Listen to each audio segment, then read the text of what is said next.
एक दिन डोरा जंगल में जानकारी इकट्ठा करने निकली, क्योंकि उसके स्कूल में जानवरों पर ज्ञान प्रतियोगिता होने वाली थी।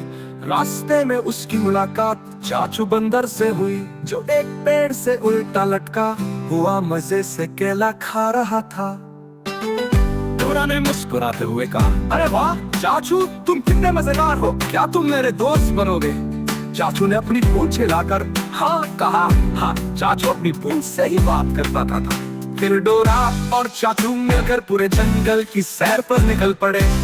चाचू ने डोरा को जानवरों के बारे में बहुत सी मजेदार बातें बताई। हाथी अपने बड़े बड़े कानों से खुद को ठंडा रखता है। उल्लू अपनी गर्दन को 70 डिग्री तक घुमा सकता है। बंदर को अपनी पूंछ से भी चीजें उठा सकता है। ये कहकर चाचू ने एक पेड़ से अपनी पूंछ की मदद से एक आम तोड़ा और डोरा को दिया। थोड़ी दूर चलने के बाद वे एक नदी के पास पहुंचे, जहां पुल टूटा हुआ था।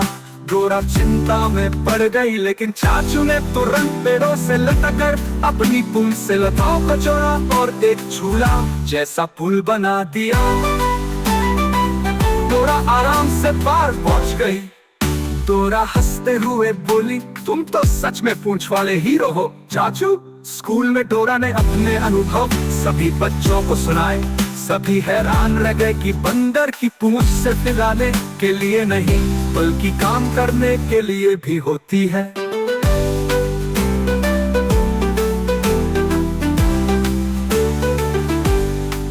डोरा ने प्रतियोगिता जीत ली और चाचू को मिला जंगल का सबसे शानदार दोस्त का मेडल। कहानी से सीख, सच्ची दोस्ती रंग, भाषा या रूप से नहीं होती। जानवरों से हमें बहुत कुछ सीखने को मिल सकता है।